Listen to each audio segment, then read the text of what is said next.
आजकल जब भी हम टीवी खोलते हैं या सोशल मीडिया देखते हैं तो बस युद्ध और तनाव की खबरें ही नजर आती हैं। खासकर वेस्ट एशिया यानी कि मिडिल ईस्ट में जो हालात बने हुए हैं उन्हें देखकर हर आदमी के मन में एक ही डर था, क्या पेट्रोल, डीजल और रसोई गैस महंगी हो जाएगी? क्या रसोई गैस पहले की तरह आसानी से मिलेगी? लेकिन आपके लिए एक बहुत बड़ी खुशखबरी है। भारत सरकार ने साफ कर दिया है कि दुनिया में चाहे कितनी भी उथल पुथल मची हो, आपके घर की रसोई का बजट और गैस की सप्लाई पर कोई आंच नहीं आने वाली। सरकार ने गैस सिलेंडर पर एक ऐसी राहत दी है जिससे लगने लगा है कि जल्द ही पुराने दिन अब लौट आएंगे। दिल्ली में हुई एक हाई लेवल मीटिंग में पेट्रोलियम और नेचुरल गैस मंत्रालय की सेक्रेटरी सुजाता शर्मा ने देशवासियों को एक बड़ा भरोसा दिया।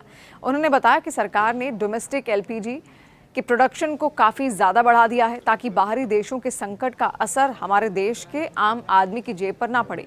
सबसे अच्छी बात यह है कि गैस बुकिंग की डेडलाइन को भी अब बढ़ा दिया गया। चाहे आप शहर में रहते हो या फिर गांव में, अब आपको बुकिंग के लिए भाग दौड़ करने की कोई ज़रूरत नहीं है। सरकार का कहना है कि देश के किसी भी कोने में किसी भी गैस एजेंसी के पास स्टॉक की कोई कमी नहीं है और सप्लाई बिल्कुल स्टेबल है। गैस की कालाबाजारी और गलत इस्तेमाल को रोकने के लिए सरकार अब डिलीवरी ऑथेंटिकेशन कोड यानी कि DAC सिस्टम को बहुत सख्ती से लागू कर रही है। सुजाता शर्मा ने जानकारी दी कि सरकार ने इस सिस्टम के इस्तेमाल को 90% तक ले जाने का टारगेट रखा था, लेकिन खुशी की बात यह है कि हम पहले ही 92% के आंकड़े पर पहुंच चुके हैं। इसका मतलब सीधा है कि अब गैस सिलेंडर सीधे असली हकदार के पास ही पहुंचेगा और बीच में कोई गड़बड़ी नहीं हो पाएगी। इसके अलावा कमर्शियल गैस की सप्लाई को भी 70% तक फिर से पटरी पर ला दिया गया है, जो बिजनेस करने वालों के लिए एक बड़ी राहत भी है। देखिए, छोटे सिलेंडरों की मांग में भी जबरदस्त उछाल देखा जा रहा है। अगर पिछले कुछ दिनों के आंकड़ों पर नजर डालें तो 5 किलो वाले छोटे सिलेंडरों की बिक्री काफी ज्यादा बढ़ गई है। सरकार ने इस बारे में जागरूकता फैलाने के लिए देश भर में करीब 7,000 कैंप लगाए, जिसका नतीजा ये रहा कि 3 अप्रैल से अब तक 1 लाख से ज्यादा 5 किलो वाले सिलेंडर बेचे जा चुके हैं। ये उन लोगों के लिए बहुत मददगार साबित हो रहा है जो एक साथ बड़ा सिलेंडर नहीं खरीद सकते या फिर जिन्हें कम गैस की जरूरत होती है। समुद्री रास्तों से आने वाले तेल और गैस की सुरक्षा को लेकर भी सरकार पूरी तरह मुस्तैद है। शिपिंग मंत्रालय के डायरेक्टरेट मनदीप सिंह रंधावा ने एक बड़ा अपडेट देते हुए बताया कि भारत का जहाज देश गरिमा जो 97,000 मीट्रिक टन कच्चा तेल लेकर आ रहा है, बिल्कुल सुरक्षित है। ये जहाज हाल ही में स्ट्रेट ऑफ हॉर्मुज से बिना किसी रुकावट के गुजर चुका है।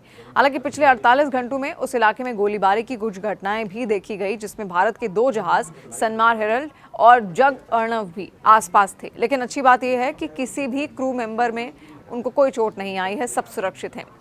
विदेश मंत्रालय भी इस पूरी स्थिति पर पैनी नजर बनाए हुए है। एडिशनल सेक्रेटरी असीम आर महाजन ने बताया कि खाड़ी देशों में रहने वाले भारतीयों की सुरक्षा सरकार की पहली प्राथमिकता है। इसके लिए एक स्पेशल कंट्रोल रूम बनाया गया है जो 24 घंटे काम कर रहा है। सरकार हर राज्य और केंद्र शासित प्रदेश के संपर्क में है ताकि किसी भी इमरजेंसी की स्थिति में तुरंत मदद पहुंचाई जा सके। इसी सिलसिले में नेशनल सिक्योरिटी एडवाइजर यानी कि NSA अजीत डोभाल ने सऊदी अरब का दौरा किया और वहां के बड़े मंत्रियों से क्षेत्र के हालातों और भारत के रिश्तों पर लंबी चर्चा की। ग्रामीण इलाकों में रहने वाले लोगों के लिए भी सरकार ने एक बहुत जरूरी बात कही है। रूरल डेवलपमेंट डिपार्टमेंट के जॉइंट सेक्रेटरी अमित शुक्ला ने भरोसा दिलाया है कि दुनिया में चाहे जो भी अनिश्चितता हो, गांवों के विकास के लिए फंड की कोई कमी नहीं होगी। उन्होंने साफ किया है कि जब तक नया कानून BBG रामजी एक्ट 2025 लागू नहीं हो जाता, तब तक मनरेगा स्कीम पहले की तरह ही चलती रहेगी। यानी ग्रामीणों को रोजगार और घर बनाने के लिए मिलने वाले पैसों पर कोई खतरा नहीं है। कुल मिलाकर देखें तो सरकार ने हर मोर्चे पर तैयारी पुख्ता कर ली है, चाहे वो गैस की सप्लाई हो, समुद्री रास्तों की सुरक्षा हो या फिर गांवों का विकास। आम आदमी को घबराने की कोई जरूरत नहीं है। सरकार की इन कोशिशों से ये तो साफ है कि आने वाले समय में भी हमें गैस की किल्लत या महंगाई का वो डर नहीं सता पाएगा जिसकी आशंका जताई जा रही थी। ये कदम वाकई में करोड़ों भारतीयों के लिए एक बड़ी राहत की खबर भी है।